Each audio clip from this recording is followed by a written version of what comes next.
Hello दोस्तों, आपका इस सर्वोदय चैनल में स्वागत है। मैं नीतीश कुमार, आपका गाइड।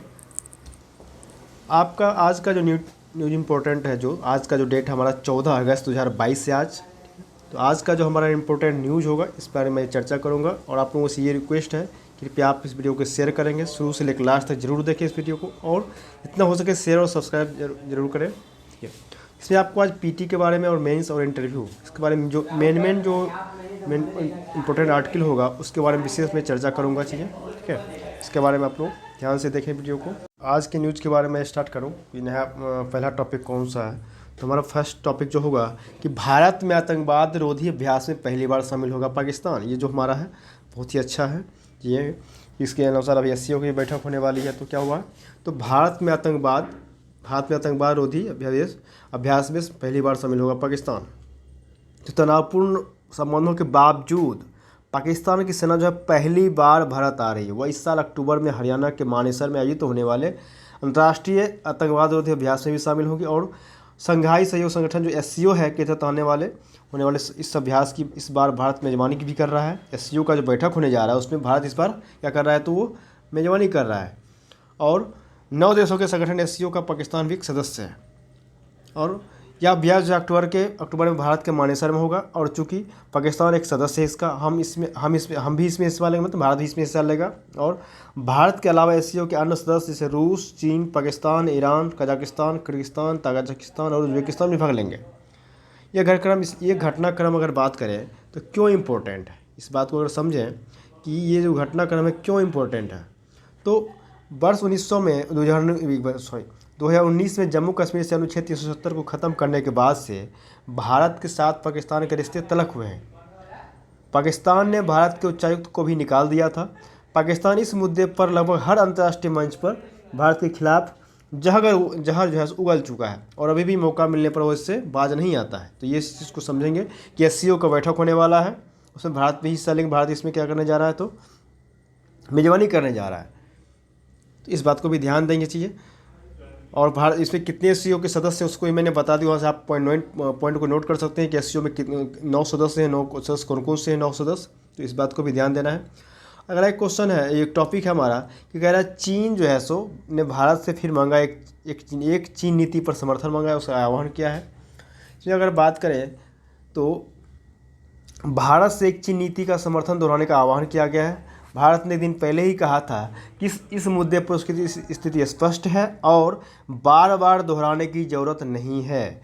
भारत की एक चीन नीति नहीं बदला है। हम भारत में चीन के जो राजदूत हैं उन्होंने जो है सो इस बात में कहा है कि मेरी समझ यह है कि भारत का एक चीन नीति नहीं बदली है। हम आशा करते हैं कि भारत एक ही सिद्धांत के समर्थन को दोहरा सकता है।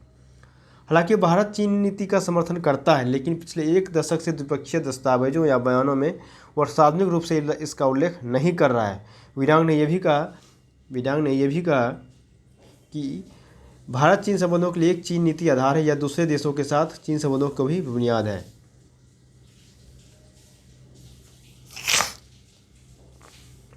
एक और भी इम्पोर्टेंट है कि राज्यपाल की मंजूरी के बाद जो है पंजाब एक पहला राज्य है जहां कानून बन गया है कि एक विधायक एक पेंशन, मतलब एक विधायक जो है एक ही पेंशन ले पाएंगे। एक पेंशन बिल को मंजूरी दे दिया गया। यह बिल उनके पास 42 दिन से लंबित था। ठीक है, और राज्यपाल एक विधायक एक पेंशन बिल को मंजूरी दे दिया है। तो ये पहला राज्य होगा पंजाब जो एक विधायक एक पेंशन को लागू करने वाला पहला राज्य है। कम विधायक जो है सो पास भी हो गया राज्यपाल से। हिमाचल में जबरन धर्मांतरण करने वालों को 10 वर्ष का कैद होगा और 2 लाख का जुर्माना लगेगा। हुआ क्या कि हिमाचल में अब मतांतरण करने वाले व्यक्ति को घोषणा पत्र देना होगा कि वह सरकार से मिलने वाले वित्तीय लाभ नहीं लेगा। विपक्ष की आपत्तियों को नकारते हुए शनिवार को विधानसभा में मतांतरण से जुड़े संशोधन विधेयक को ध्वनिमत से पारित कर दिया गया और प्रदेश में मतांतरण कानून का उल्लंघन करने वाले को 10 वर्ष की सजा होगी।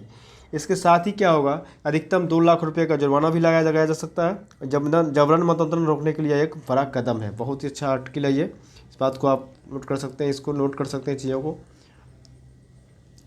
चलते हैं आगे नेक्स्ट टॉपिक की ओर। तो नेक्स्ट टॉपिक जो हमारा होगा ये क्या कहते हैं, जम्मू कश्मीर में दुनिया का सबसे ऊंचा आर्च ब्रिज जो है उसका पुल तैयार हो चुका है। अब बात करें ये खास क्यों है। ये खास इसलिए है कि यह जो पुल है उद्यम उधमपुर से बारामूला तक, कहाँ से? उधमपुर से बारामूला तक 272 किलोमीटर लंबा रेलवे परियोजना का एक हिस्सा है। आर्च पुल की लंबाई अगर बात करें इस पुल का तो 1.315 किलोमीटर है। यह रियासी की तरफ बरक्कल क्या करेगा? यह रियासी क्या है तो 1315 किलोमीटर है और 272 किलोमीटर लंबे हिस्सा है ये, और ये रियासी की तरफ बरक्कल उधर हिस्सा होगा। इस पुल पर हवा की गति 120 किलोमीटर प्रति घंटा है, लेकिन इसे 266 किलोमीटर प्रति घंटा की गति से चलने वाली हवा के दबाव को समर्थन में बनाया गया है। आगे है इस पुल पर क्या है तो इस पुल पर 100 किलोमीटर प्रति घंटे की रफ्तार से गुजरेगी रेल, और पुल में 10,620 टन स्टील से आर्च भी तैयार हुआ है। उधमपुर श्रीनगर बारामूला रेल परियोजना के अनुमानित निर्माण लगभग 28,000 करोड़ रुपये इसमें खर्च हुए हैं। और आगे बात करें इसमें, इस पुल का जो डिज़ाइन ऐसा है कि भूकंप से भी इसे कोई नुकसान नहीं होगा। जिस क्षेत्र में पुल बन रहा है वो सेस्मिक जोन 4 में आता है, लेकिन इसे सबसे अधिक तीव्रता जोन वाले 5 के भूकंप को बर्दाश्त करने योग्य बनाया गया है। आगे है यह पुल ऑनलाइन मॉनिटरिंग, यह जो है पुल है ऑनलाइन मॉनिटरिंग और वार्निंग सिस्टम से लैस है। इसमें रोपवे लिफ्ट में सुविधा मिलेगी और सेंसर भी लगे होंगे, इससे किसी भी प्रकार की खराबी आने के पर तुरंत पता चल जाएगा। ये सब चीज़ें लगाएगा। इसकी खासियत और बात करें तो अमृत महोत्सव का ये तोहफा है। और क्या क्या तोहफा है तो कन्याकुमारी से कश्मीर तक रेल पहुंचाने में राह में बड़ी बाधा पार हो गया। जम्मू संभाग के किसी रियासी में चिनाब दरिया की सतह से 359 मीटर ऊंचा यह पुल है। पहले विश्व का सबसे ऊंचा पुल पुल चीन में था, जिसकी ऊंचाई 310 मीटर था। आर्च पुल पेरिस के एफिल टावर से 35 मीटर ऊंचा और पुल के खंभों पर ऊंचाई भी 131 मीटर है, जो कुतुब मीनार से कहीं ज़्यादा है। पहली बार कर्व ट्रैक तकनीक का इस्तेमाल किया गया और 2.74 डिग्री के कोण को घुमाव लेते हुए बढ़ेगी ट्रेन। तो ये बहुत ही इंपॉर्टेंट है, इसको आप नोट कर सकते हैं चीज़ें। एक कृत्रिम भ्रूण से उम्मीद है, ये साइंस टेक का कह सकते हैं टॉपिक होगा हमारा, कृत्रिम भ्रूण के बारे में। बात यह है कि अभी बात किया जा रहा है कि विज्ञानियों ने चूहों की स्टेम कोशिकाओं से कृत्रिम भ्रूण विकसित करने का दावा किया। सबसे बड़ी चौंकाने वाली बात यह है कि इनके विकास में शुक्राणु, अंडे या गर्भ का उपयोग नहीं किया गया है। ऐसा दुनिया में पहली बार हुआ। ऐसा क्या हुआ है कि अंडे या गर्भ का उपयोग नहीं किया गया है, ऐसा दुनिया में पहली बार हुआ है। श्वेत पत्रिका में नई भ्रूण तकनीक का विवरण दिया गया है। इजराइल के बाइजवेंट इंस्टीट्यूट के आणविक अनुवांशिकी विभाग के जैकब हन्ना ने नया शोध में नेतृत्व किया है। उन्होंने ये भी कहा है कि नए तकनीक अंगों को विकसित करने के लिए प्रारंभिक बिंदु हो सकती है। यदि यह तकनीक स्थापित हो गई तो विज्ञानी एक दिन मानव भ्रूणों को भी इसी तरह से विकसित करने की कोशिश अवश्य करेंगे, लेकिन मानव भ्रूण को इस तरह से विकसित करने पर विचार करने से पहले बहुत अधिक शोध की आवश्यकता होगी।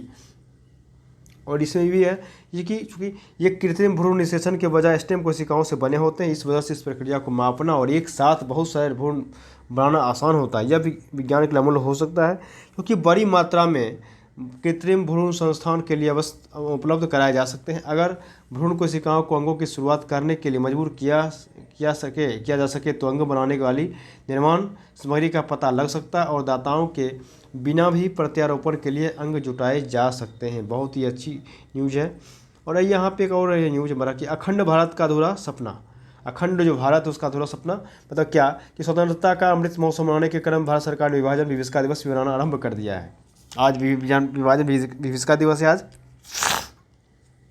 आज हमारा क्या है 14 अगस्त विभाजन विविधता दिवस है। कांग्रेस वर्किंग कमेटी में विभाजन का प्रस्ताव पारित होने पर 3 जून 1947 का वायसराय माउंटबेटन ने 15 अगस्त तक इसे लागू करने का निर्णय लिया था। और एक छोटे कालखंड में 2 करोड़ से अधिक लोगों के विस्थापन के साथ लाखों लोगों की मृत्यु के कारण यह आधुनिक काल का महाभारत साबित होता है। भारत विभाजन के 72 दिन पहले आरंभ हुए विस्थापन की विभीषिका गांधी के निधन के बाद ही खत्म हुई। इस दौरान कुछ विशेष भौगोलिक क्षेत्रों में अराजकता का परिवेश कायम रहा। ऐसा भी नहीं है कि इस हिंसा की आशंका पहले से नहीं था। सवाल करने पर मौलाना आजाद को जवाब देते हुए लॉर्ड माउंटबेटन ने शांतिपूर्ण विभाजन का वादा भी किया था, परंतु ऐसा नहीं हो सका। ऐसा जो है सो वो नहीं हो सका। अब क्यों नहीं? हिंदू मुस्लिम के नाम पर फूट डालो और शासन करो की औपनिवेशिक नीति पर का चमत्कृष भारत और पाकिस्तान के रूप में सामने आता है। विभाजन की यह नीति जो है कब से स्टार्ट होता है? 1905 में बंगाल के विभाजन से ही आरंभ होता है। देश भर में इसका पूरा विरोध होता है। फिर भी 1911 में विभाजन को खारिज कर दिया जाता है। लाल बाल पाल के उस युग में फिरंगियों के विरुद्ध हिंदू मुस्लिम एकता की नीति भी बनती है। लखनऊ पैक्ट के 30 वर्ष बाद हुए देश के विभाजन में गांधी युग में अस्तित्व में आई और तुष्टीकरण की नीति भी जिम्मेदार है। आगे अगर बात करें तो भारत सरकार द्वारा विभाजन दिवस का स्मृति दिवस का सूत्रपात करने से गुजराल और वाजपेयी जैसे नेताओं में ये सपनों को पंख लग सकता है। भारत सरकार ने संविधान दिवस के पश्चात विभाजन विभीषिका दिवस की परंपरा आरंभ कर एक नए विमर्श को जन्म दिया। हालांकि एक दिन में इस विभीषिका का पता नहीं चलता है, पर इस बात से इनकार भी नहीं कर सकते हैं कि स्वतंत्रता और राष्ट्र निर्माण में महत्वपूर्ण भूमिका निभाने वाले महत्वपूर्ण महानायकों के सपनों को पूरा करने में इनसे सहयोग ही मिलेगा। ये बहुत इम्पोर्टेंट था। ये आगे है कि भारत जो है बन सकता है 5वीं सबसे बड़ी अर्थव्यवस्था। ये बहुत ही इंपॉर्टेंट है, क्या कि भारत जो है सो बन सकता है 5वीं अर्थव्यवस्था, मतलब आज़ादी के अमृतकाल में ब्रिटेन के पीछे छोड़ सिर्फ 5 में होने का पूरा विश्वास है। इसके बात करें कि आज़ादी का 75वां साल जो है भारतीय अर्थव्यवस्था के लिए शुभ साबित होता दिख रहा है। अमृतकाल में भारत ब्रिटेन को पछाड़ कर दुनिया की 5वीं सबसे बड़ी अर्थव्यवस्था बन सकता है। वहीं इस साल भारत जो है तमाम चुनौतियों के बावजूद सबसे तेज़ गति से विकास करने वाला देश बन जाएगा, और यह सिलसिला अगर अगले साल भी जारी रहेगा तो आज़ादी के 75वें साल में भारत ने पहली बार 400 अरब डॉलर से अधिक का वस्तु का निर्यात किया है, और चालू वित्त वर्ष में के अनुसार यह निर्यात 500 अरब डॉलर तक पहुंच सकता है। आज़ादी के 75वें साल तक बता ही दीजिए कि 400 अरब डॉलर से अधिक का वस्तु निर्यात किया गया है। तमाम चुनौतियों के बावजूद सबसे तेज़ गति से विकास करने वाला देश जो है, देश का तमाम तमगा भी हासिल होगा अपने नाम।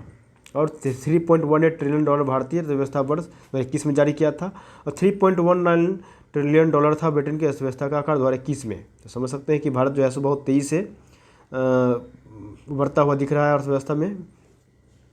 भारत हासिल कर सकता है 11% की आर्थिक विकास दर की। आरबीआई का डिप्टी गवर्नर माइकल पात्रा ने कहा है कि भारत यदि अपनी विशाल जनसंख्या का फायदा उठाता है और मैन्युफैक्चरिंग के साथ निर्यात को भी बढ़ावा देता है तो वह अगले दशक में 11% की वृद्धि दर हासिल कर सकता है।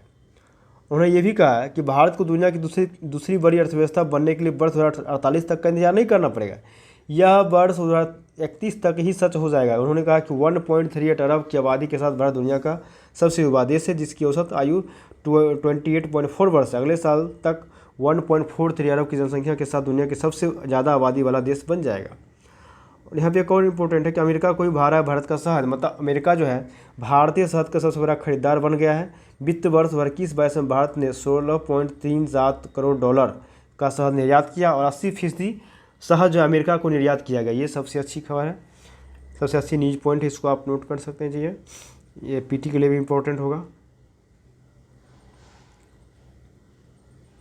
आगे एक साइंस टेक का एक न्यूज है कि एशिया के सबसे बड़े कॉम्प्रेस्ड बायोगैस कि पंजाब एनर्जी डेवलपमेंट एजेंसी पेडा ने पराली व अन्य कृषि अवशेषों का अस्थायी हल निकालने के लिए 492.5 टन प्रतिदिन क्षमता से 4200 सीबीजी प्रोडक्ट भी अलॉट किए गए हैं, जिससे ग्रामीण अर्थव्यवस्था को बढ़ावा मिलेगा।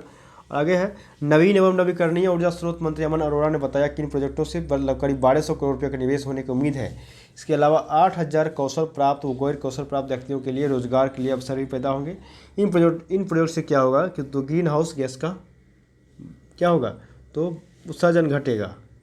और पेडा के जो चीफ एग्जीक्यूटिव सुमित जारंगल ने बताया कि कुल 14.25 टन सीबीजी प्रतिदिन की क्षमता वाले 2 और प्लांट 2022-23 से पूरे होंगे। तो इस तरह की अगर बात करें तो जैविक खाद से कृषि को होगा लाभ। अगर बात करें तो जैविक खाद से कृषि होगा लाभ कि इन सीबीजी प्लांटों में तैयार हुई जैविक खाद को जैविक कृषि के लिए इस्तेमाल किया जाएगा, जिससे स्थानीय सहायक उद्योगों को बढ़ने या फूलने में मदद होगा। आगे है भटिंडा के प्लांट में धान की पराली की खपत होने वाला प्रोजेक्ट लगेगा, मतलब भटिंडा जिले में पराली और अन्य कृषि अवशेष पर आधारित प्रतिदिन 100 के एलजी एथेनॉल की क्षमता वाला एक प्रोजेक्ट स्थापित किया जा रहा है, जो फरवरी 2023 तक पूरा हो जाएगा। यह प्रोजेक्ट क्या करेगा, करीब 2 लाख टन धान की पराली को खपत करेगा। पराली भारत में 1981 से अपराध माना गया है पराली जलाना। 1981 से ही जो है सो अपराध माना गया है कि पराली आप जला रहे हैं तो ये अपराध है आपके।